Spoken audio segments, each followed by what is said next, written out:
Damos gracias al Señor por sus misericordias infinitas. Son nuevas cada mañana.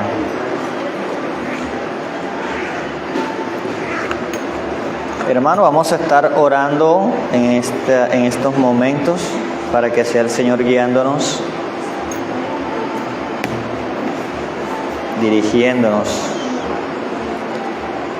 Padre que estás en los cielos, te damos gracias en esta mañana, querido Señor, por tus bondades, por tus misericordias, las cuales son nuevas cada día.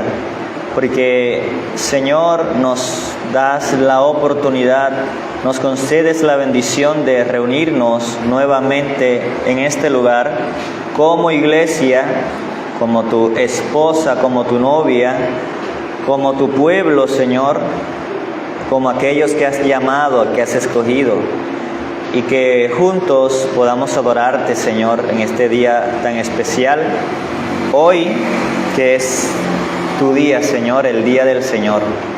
Queremos, Señor, que tu nombre sea glorificado en estos momentos a través de la predicación de tu palabra. Queremos que ella sea expuesta con fidelidad, con la dirección tuya, Señor, que ella sea expuesta bajo la guía de tu Espíritu Santo. Danos entendimiento para predicarla, Señor, para enseñarla, pero también para poderla comprender. Que tu Espíritu Santo la aplique a nuestras vidas, para nuestro crecimiento, para nuestro provecho, para nuestra bendición, Señor. En Cristo Jesús te pedimos todas estas cosas, Padre. Amén y amén. Mis hermanos, en el día de hoy vamos a empezar una nueva serie de enseñanzas basadas en el estudio de la carta del apóstol Pablo a los Efesios. Vamos a comenzar el día de hoy con una introducción a esta carta. Vamos a conocer algunos aspectos generales de la misma, puntuales, y esperamos, pues, con la guía del Señor, del Espíritu Santo, que esta introducción nos prepare nuestros corazones, prepare nuestras mentes, nuestras almas para entrar en este maravilloso estudio, o entrar en el estudio de esta maravillosa carta como lo es Efesios. Quiero comenzar con unas palabras de nuestro hermano Julio César Benítez con relación a la epístola de los Efesios. Dice que ha sido catalogada como el banco de Dios. El banco, o sea, el banco en términos monetarios, lo que hace un banco.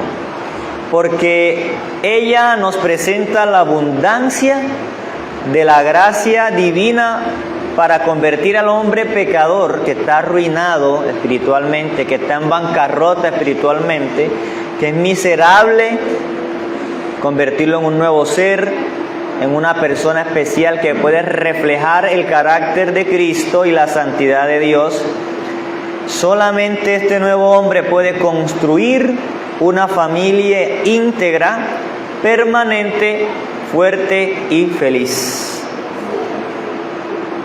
La carta a los Efesios fue escrita por el apóstol Pablo desde la prisión de Roma. Esto lo podemos encontrar en el capítulo 28 del libro de los Hechos, de los versículos 16 al 31, hay una referencia a ello. Y aproximadamente fue escrita entre el año 60 y 62 después de Cristo. Fue escrita por el apóstol Pablo entre el año 60 y 62 después de Cristo, cuando Pablo estaba preso en Roma.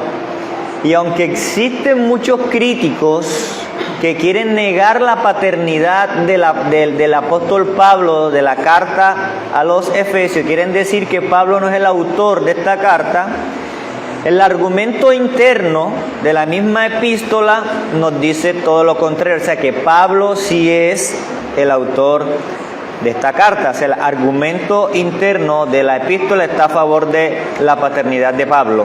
Yo quiero que vaya conmigo al versículo 1 del capítulo 1 de los Efesios.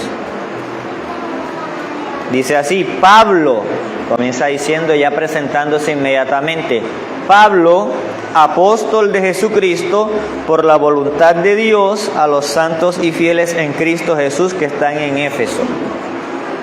Entonces ahí vemos una primera evidencia interna de que Pablo es el autor de esta carta.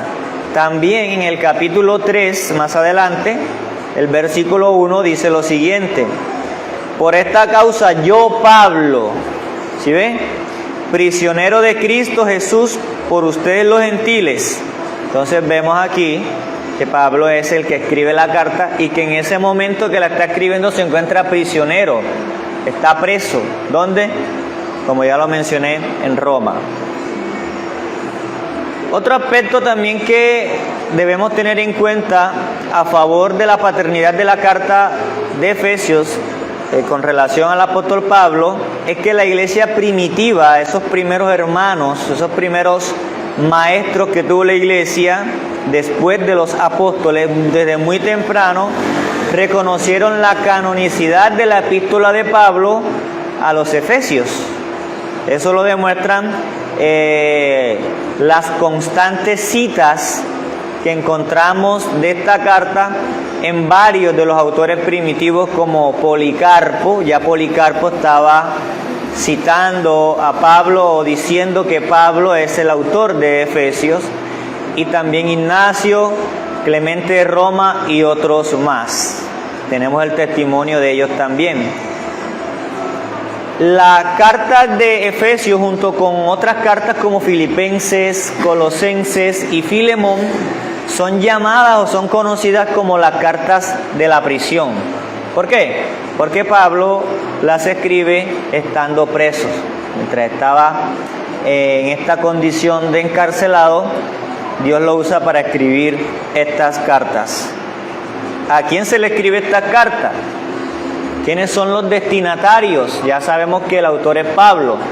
Ya sabemos que la escribió cuando se encontraba preso en Roma alrededor del año 60 o 62 después de Cristo. Pero ¿a quién iba dirigida esta carta? Y usted dirá, no, fácil, a los efesios. Pero aquí tenemos un detalle, que en la mayoría de los manuscritos más antiguos no aparece el nombre de Éfeso. O sea, no aparecen los destinatarios. Entonces, sin embargo, la mayoría de los eruditos, de las personas que estudian esta carta, que se han dedicado su vida a estudiar esta carta, concuerdan en que fue dirigida no solamente a los hermanos que se encontraban en Éfeso, sino a un grupo de iglesias de la región de Asia Menor. Otros eruditos también piensan que a lo mejor esta carta era una carta circulante. ¿Eso qué quiere decir? Que fue escrita por Pablo con la intención de que circulara, de que se diera a conocer a varias iglesias de la región. Pero parece ser que la primera carta que la recibe la primera iglesia que la recibe es la iglesia de Éfeso. Y por esa razón, entonces, se toma o se continuó usando el nombre de esta ciudad como los dirigentes principales o los destinatarios principales. De acuerdo a lo que dice el versículo 1. Exacto. Pero lo que pasa es que algunos dicen que este versículo 1 no aparece en algunos manuscritos, sobre todo en los más antiguos. Pero el testimonio interno del versículo 1 del capítulo 3, como veíamos, también lo atribuye al apóstol Pablo. Y por otras más, hay otras evidencias más que no quise mencionar, pero que podría solo decirlas.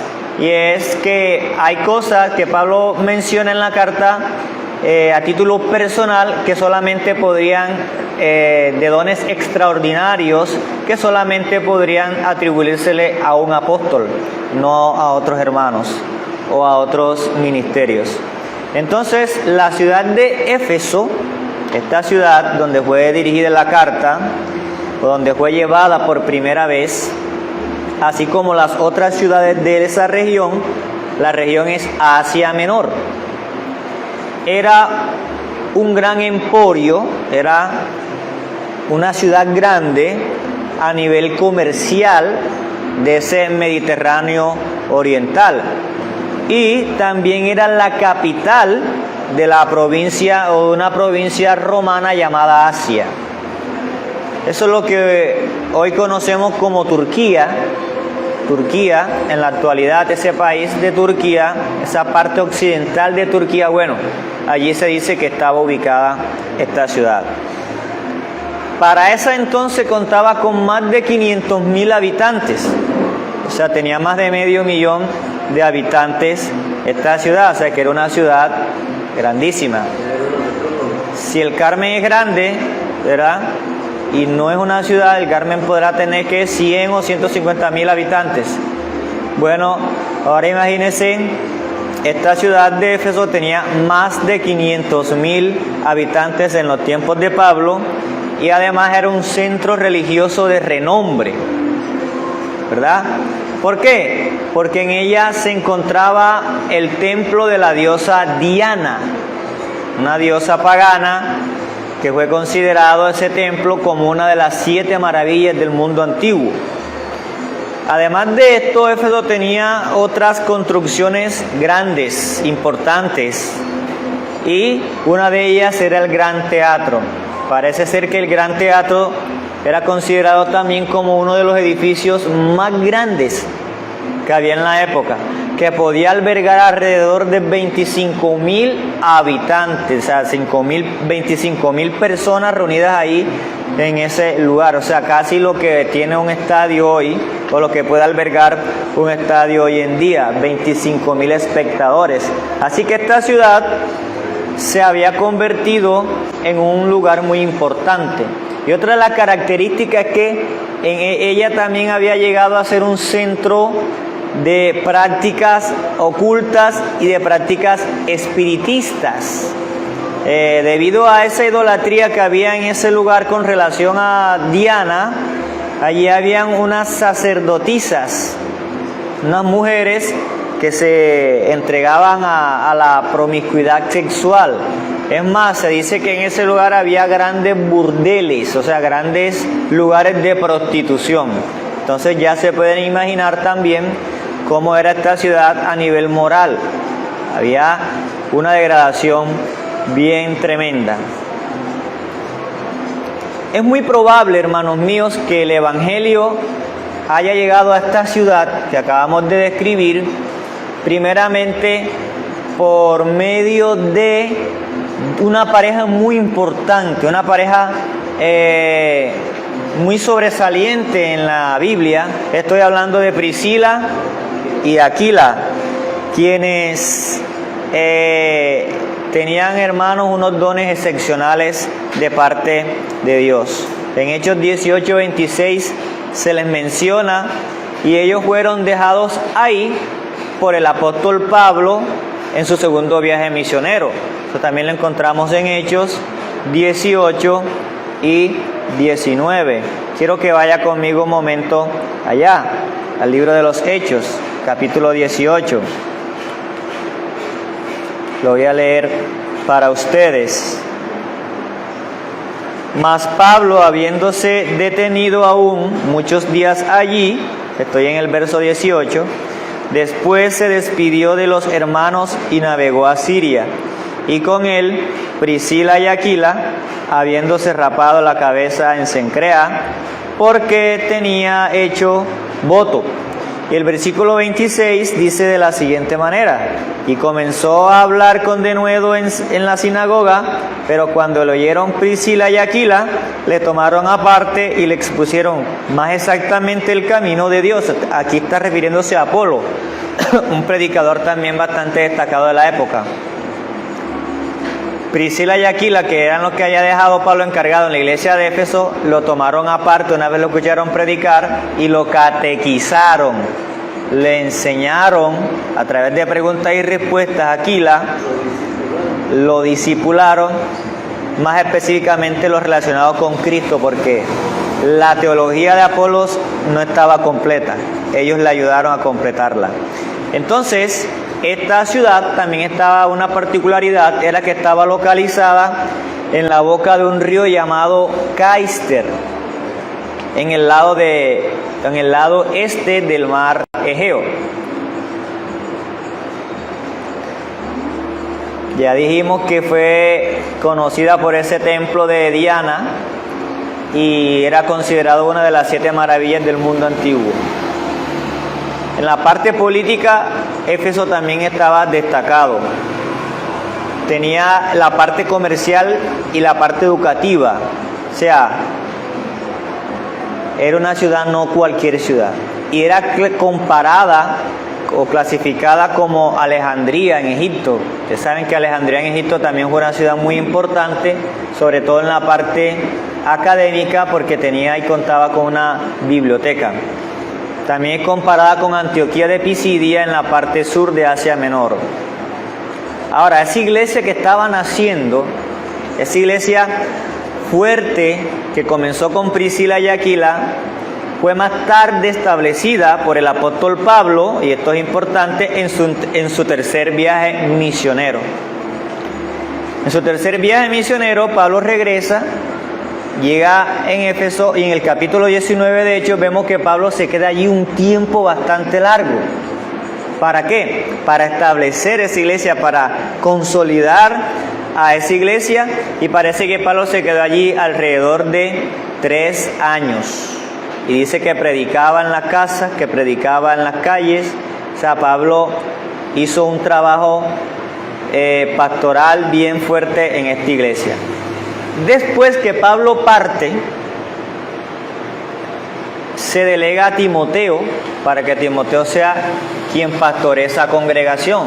Si ustedes leen la primera carta del apóstol Pablo a Timoteo, van a ver que Pablo lo deja en la iglesia de Éfeso para que alrededor de 1 año y medio demora Timoteo allí, y la idea de Timoteo era organizar más la iglesia de Éfeso, garantizar la pluralidad de pastores. Recuerden que una de las tareas que se le encomienda a Timoteo es que establezca ancianos, que ordene pastores en esa iglesia local.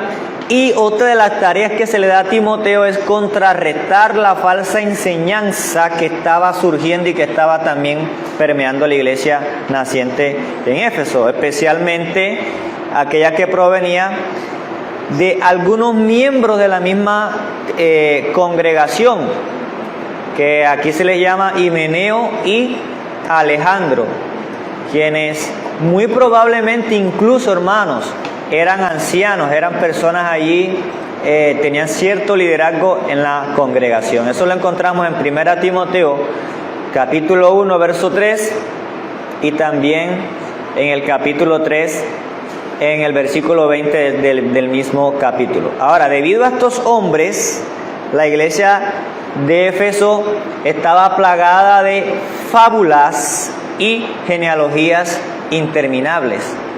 ¿Qué estaban enseñando estos hombres? Puro cuento. No estaban enseñando la escritura, la sola escritura, la sana escritura, sino ya habían caído en fábula y genealogías interminables, o sea, buscando en las genealogías alguna cosa extraña, alguna cosa rara. Y también habían unas ideas ascéticas. Esto es importante, hermano, tenerlo en cuenta, porque nos va a ayudar a comprender más la carta cuando ya comencemos de lleno el estudio. Mire lo que había en esta iglesia. Ya se estaban levantando unas falsas doctrinas. Había unas doctrinas ascéticas y contrarias a la Biblia. ¿Por qué? Porque ya ahí en Éfeso se estaban levantando enseñanzas que prohibían casarse, prohibían el matrimonio. En el capítulo 4 vemos una referencia a eso. Y también prohibían abstenerse, o prohibían ciertos alimentos. Decían, no se puede comer tal cosa, no se puede comer tal cosa. Y todo esto se estaba ya viendo en la iglesia de Éfeso. Y aunque estos falsos maestros no entendían correctamente las escrituras, propagaron sus interpretaciones impías con confianza. O sea, se estaba propagando, era un mal que estaba ya y que había que prestarle atención y cortarlo. Y ¿sabe qué trajo esto también, hermanos?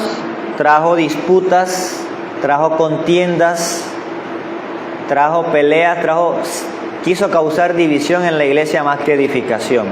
Eso lo encontramos en el versículo 4 del capítulo 1 de la carta. Así que 30 años o un poquito más después de todo esto que acabo de mencionar, Cristo le da al apóstol Juan una tarea, y dentro de esa tarea estaba el escribir una carta para esta iglesia. Si nosotros nos vamos a Apocalipsis capítulo 2, desde el versículo 1 al versículo 7, se le dice a Juan que escriba a las 7 iglesias, ¿verdad? ¿Y cuál es la primera iglesia a la que le escribe Juan? Precisamente a la iglesia en Éfeso. Es la primera a la que se dirige. Lo tremendo ahí es que se le hace un llamado a esta iglesia porque ha dejado su primer amor.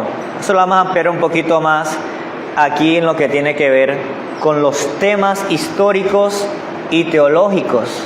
Ya hemos visto quién fue el autor, la fecha más o menos en la que fue escrita la carta. También les hablé acerca de los destinatarios y acabamos de ver algunos aspectos relacionados con el contexto histórico de esta ciudad y también de la iglesia. Pero ahora quiero que vayamos a ver cuáles son los temas históricos y teológicos que toca la carta a los Efesios. Debemos entender primero una cosa, que como en la mayoría de sus cartas, Pablo divide siempre sus escritos en dos partes, una parte teológica y una parte práctica. Aquí en esta carta no es la excepción. Los primeros 3 capítulos de la carta, 1, 2 y 3, Pablo habla de temas teológicos, ¿verdad? Enfatizando en la doctrina del Nuevo Testamento. Y en los 3 últimos capítulos, Pablo ya se enfoca en aspectos prácticos de la conducta cristiana, de cómo debe vivir el cristiano de acuerdo a la doctrina. Así que es una carta de aliento y también una carta de amonestación, escrita para recordarle a los creyentes, escrita para recordarle a los cristianos de esas invaluables, de esas incalculables bendiciones que hemos recibido en Cristo Jesús. Y no solo para estar agradecido por estas bendiciones, sino también para vivir una vida digna de esas bendiciones. Debemos vivir a la altura del llamado que Dios nos ha dado. Un tema clave en la carta es el tema del misterio. Pablo va a hablar del misterio. ¿A qué se refiere Pablo con misterio? Pablo con misterio se refiere a una verdad que había estado oculta en el pasado, pero que ahora es revelada. ¿Cuál es ese misterio del que Pablo habla aquí?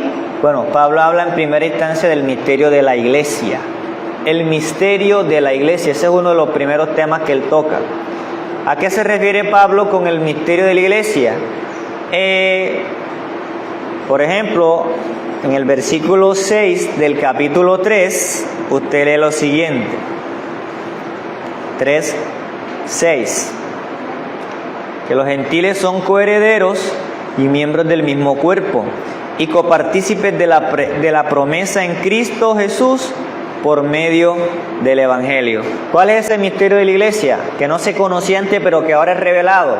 Que la iglesia no está conformada solamente de judíos, como los judíos creían, sino que también los gentiles son coherederos de esas bendiciones y de esas promesas en Cristo por medio del Evangelio. Así que esta es una verdad completamente que estaba escondida para los santos del Antiguo Testamento. Ese misterio había estado oculto antes, pero acá es revelado. Todos los creyentes en Jesucristo, el Mesías, son igualmente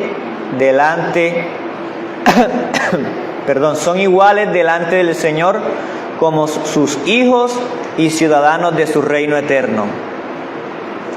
Y esto es una maravillosa verdad que solamente los creyentes de esa dispensación, de esa época, y por ende nosotros, conocemos y poseemos. Los creyentes anteriores del antiguo pacto no entendieron ni comprendieron esto. ¿Por qué? Porque estaba oculto. El Señor lo había mantenido allí escondido.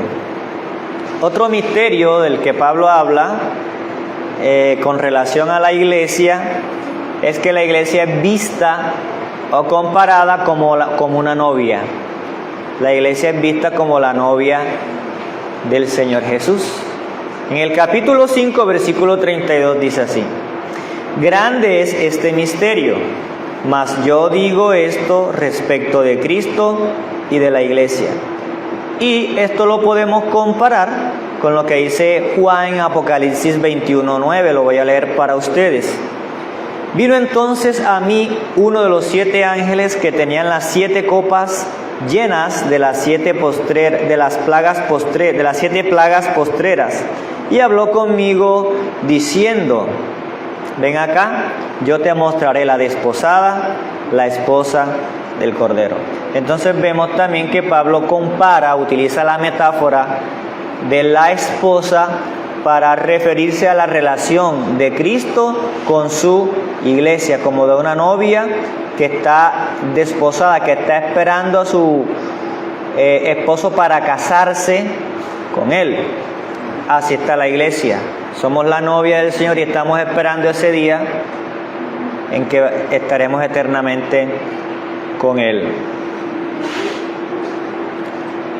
Una verdad importante que también la carta nos muestra es que la iglesia es vista como el cuerpo presente, como el cuerpo espiritual, pero también como el cuerpo terrenal de Cristo. O sea, la iglesia es retratada como el cuerpo de Cristo en Efesios.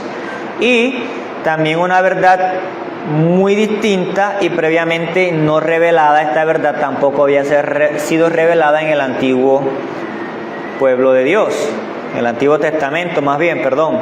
Esta metáfora muestra a la iglesia, y esto es importante, mis hermanos, no como una organización, porque la iglesia no es una organización, sino como un organismo vivo, orgánico, un organismo vivo que está compuesto de partes que mutuamente están relacionadas y son interdependientes la una de la otra. Cristo es la cabeza de ese cuerpo, ¿verdad? Y por decirlo de alguna manera, podríamos decirlo así también, el Espíritu Santo viene siendo como esa sangre que da vida al cuerpo. Y el cuerpo, que es la iglesia, solo puede funcionar, solo puede tener funcionalidad a través del uso fiel de los dones espirituales que tienen sus diferentes miembros y que han sido otorgados de una manera única y de una manera soberana por el Espíritu Santo a cada hermano, a cada creyente. Él reparte a cada creyente dones. Eso lo vamos a estar viendo también cuando lleguemos a esa parte de la carta. Y solo la iglesia puede funcionar cuando cada hermano ministra esos dones que ha recibido a los demás. Si no hay una ministración fiel de tus dones, de mis dones, dentro de la iglesia local, no vamos a estar funcionando de manera correcta como cuerpo de Cristo. Por eso, hermano, aunque todos no son llamados a predicar aquí, y aunque todos no son llamados a pastorear, a liderar, ninguno, como veíamos hace 15 días, está llamado a quedarse sentado solo a ver, sino que Dios te ha dotado a ti con unos dones que tú tienes que usarlos, que tú tienes que ministrarlos a los demás.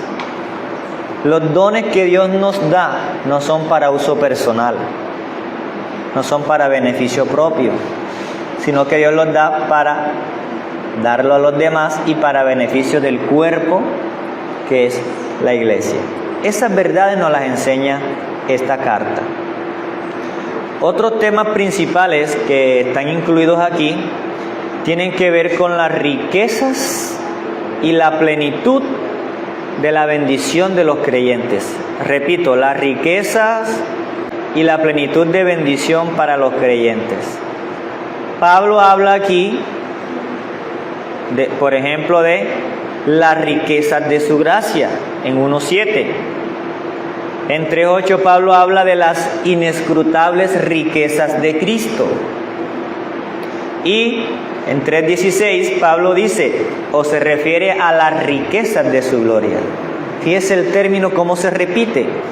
Pablo amonesta a los creyentes también a ser llenos de toda la plenitud de Dios.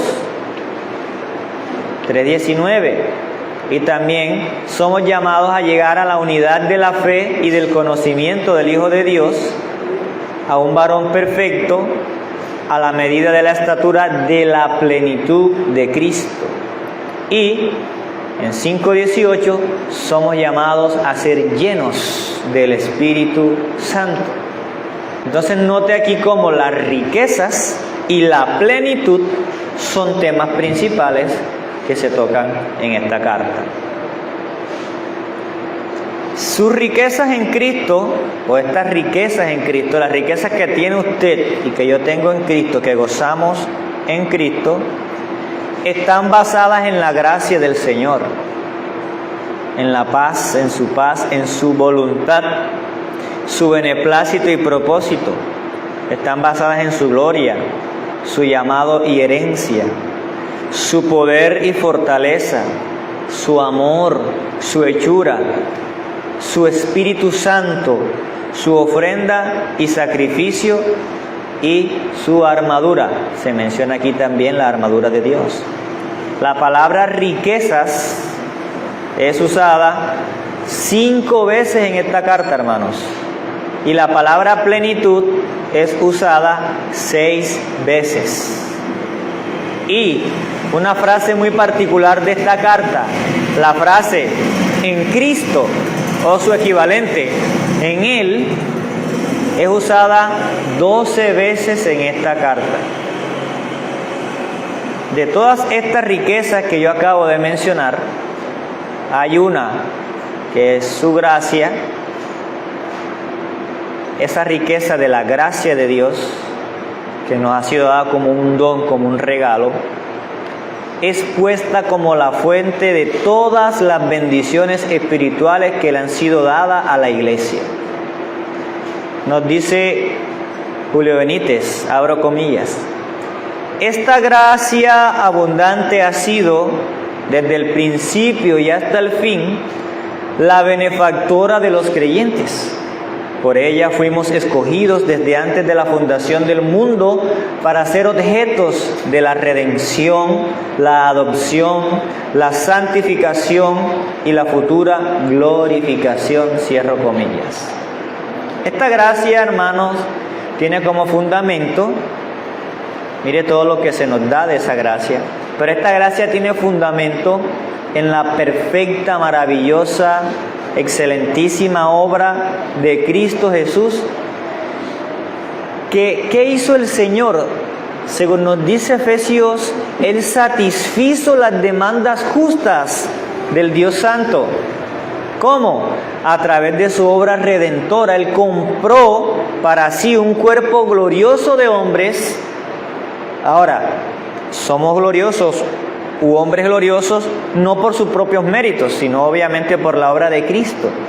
Y Él compró a estos hombres, los cuales han sido perfeccionados para andar en vida nueva. Y cuando digo aquí hombres, encierro también a las mujeres, porque me estoy refiriendo a la iglesia, a ese cuerpo que Él compró con su propia sangre.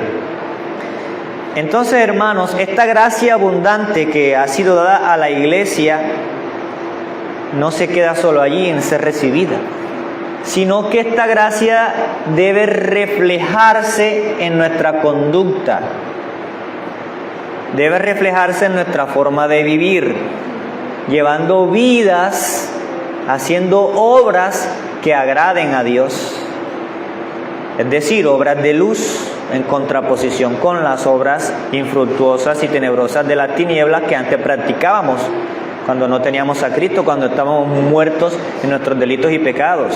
Ya nosotros no participamos de esas obras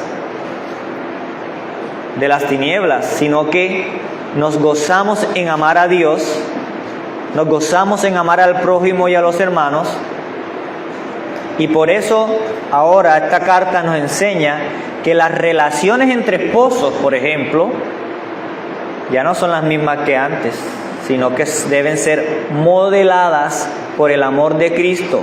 Y los hijos, ¿dónde están los hijos aquí? Deben obedecer y deben honrar a sus padres. A eso somos llamados. En eso se debe ver reflejada la gracia, las riquezas de la bendición del Señor.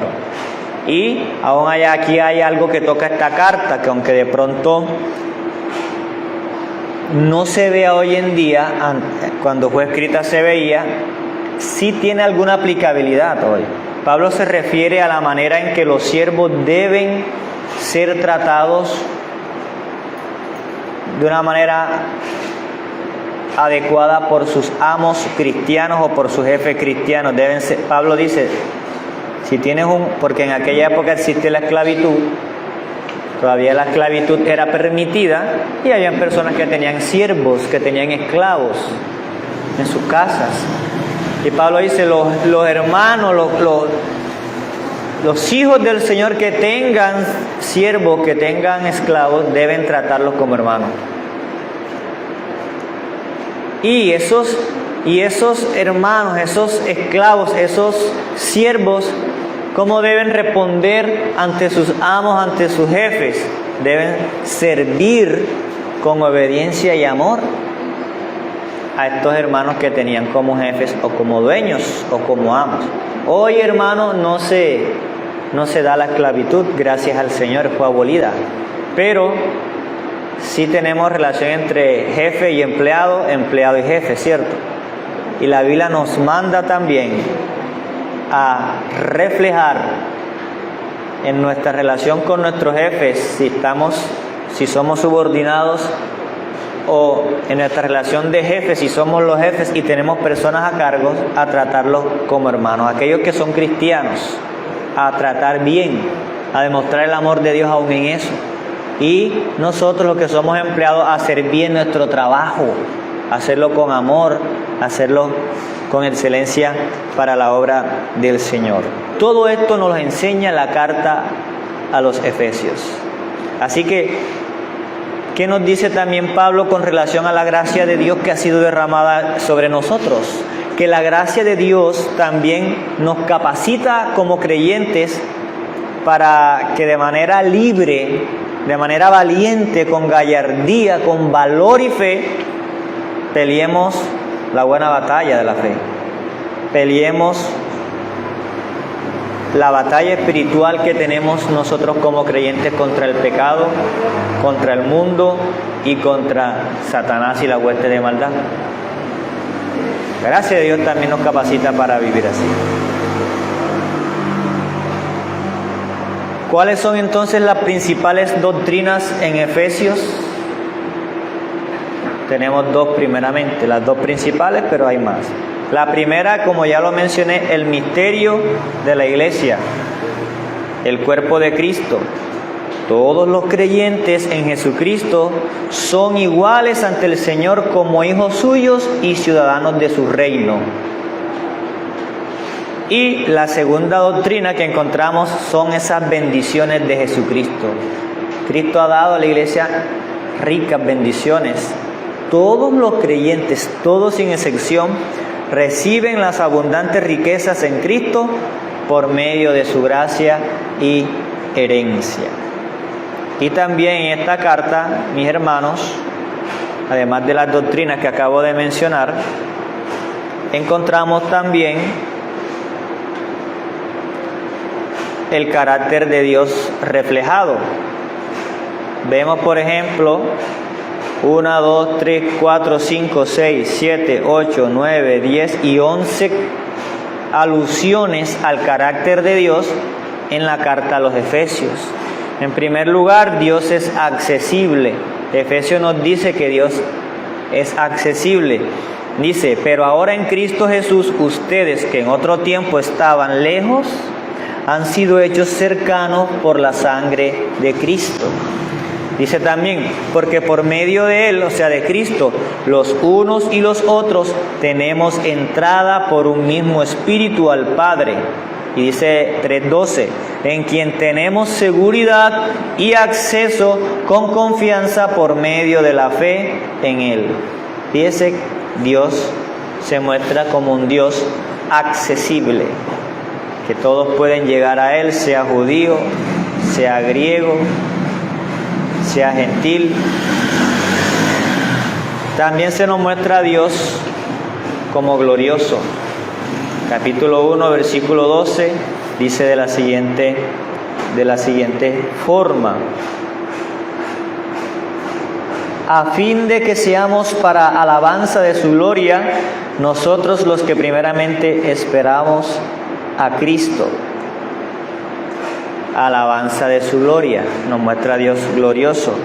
El capítulo 3, verso 16, para que os dé conforme a las riquezas de su gloria, el ser fortalecido con poder en el hombre interior por su espíritu.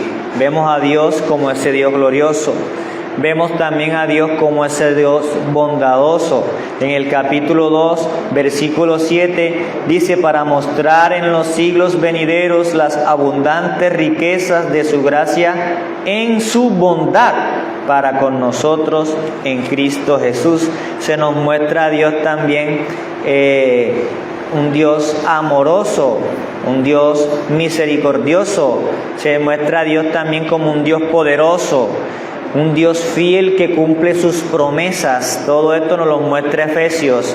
Dios como un Dios reconciliador. Voy a leer estos dos versículos. Efesios capítulo 2, versículo 14 y 17. Dice de la siguiente forma: porque Él es nuestra paz, que de ambos pueblos hizo uno, derribando la pared intermedia de separación. Hay una reconciliación. ¿A qué pueblo se refiere allí? A los gentiles y a los judíos que siempre habían estado en disputa. El versículo 17 dice, y vino y anunció las buenas nuevas de paz a vosotros que estabais lejos y a los que estaban cerca. También refiriéndose a la diferencia que antes había étnica entre judíos y gentiles. Todo eso fue derribado, todo eso fue abolido por la obra de Cristo. También vemos que Dios es uno. En el capítulo 4, versículo 6, Dios es sabio. Y lo último que también nos muestra como parte del carácter de Dios es que Dios se aira. Dios se aira, nos muestra la ira de Dios. En el capítulo 5, versículo 6, leo para ustedes, dice, nadie os engañe con palabras vanas, porque por estas cosas viene la ira de Dios sobre los hijos de desobediencia. Entonces fíjense cómo también Efesios nos muestra un panorama muy amplio, muy bonito del carácter de Dios, de esas perfecciones que hacen parte o que son parte del Señor, del carácter de Dios. Para finalizar, hermanos míos, en el libro de Efesios, Pablo explica la singular relación entre Jesús y su iglesia como cuerpo suyo. Cristo es la cabeza de la iglesia, ya que une a los creyentes entre sí y fortalece el cuerpo. Pablo también se centra en la posición del creyente que está en Cristo. En Cristo estamos sentados, dice Pablo, juntamente en lugares celestiales, y todas estas riquezas y bendiciones que ya acabo de mencionarles ahorita. En conclusión, mis hermanos, la carta a los Efesios es un tesoro rico, es un tesoro bien hermoso en el cual yo creo que nos vamos a gozar, nos vamos a deleitar escudriñando ese tesoro, nos vamos a deleitar y edificar a medida que vayamos profundizando en cada una de todas estas verdades que acabo de mencionarles. Vamos a darle gracias a Dios.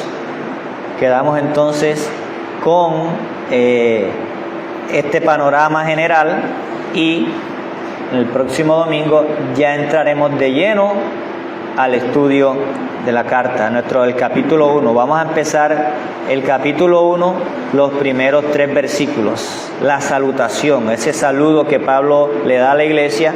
Vamos a observar qué nos enseña Dios allí, qué podemos extractar allí y cómo podemos aplicar eso en nuestras vidas. Vamos a darle gracias al Señor.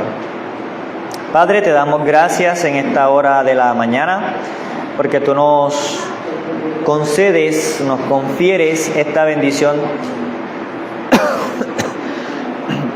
tan preciosa, tan maravillosa, Señor, de predicar tu palabra. Este privilegio, Señor, de enseñar, que estas particularidades, que estas generalidades, que estos aspectos panorámicos que hoy pudimos observar y que hoy pudimos abarcar, Señor, preparen nuestro corazón, preparen nuestra mente, nuestra alma para comenzar un estudio maravilloso, un estudio magnífico, un estudio edificante y enriquecedor de esta preciosa carta como es la carta a los Efesios. Esa es nuestra oración, Padre, que el estudio de esta carta sea de gran edificación, sea de gran bendición para la Iglesia, gracia y soberanía en Cristo del Carmen de Bolívar. Te lo pedimos, Señor, en el nombre de tu Hijo Cristo, dándote gracias. Amén y amén.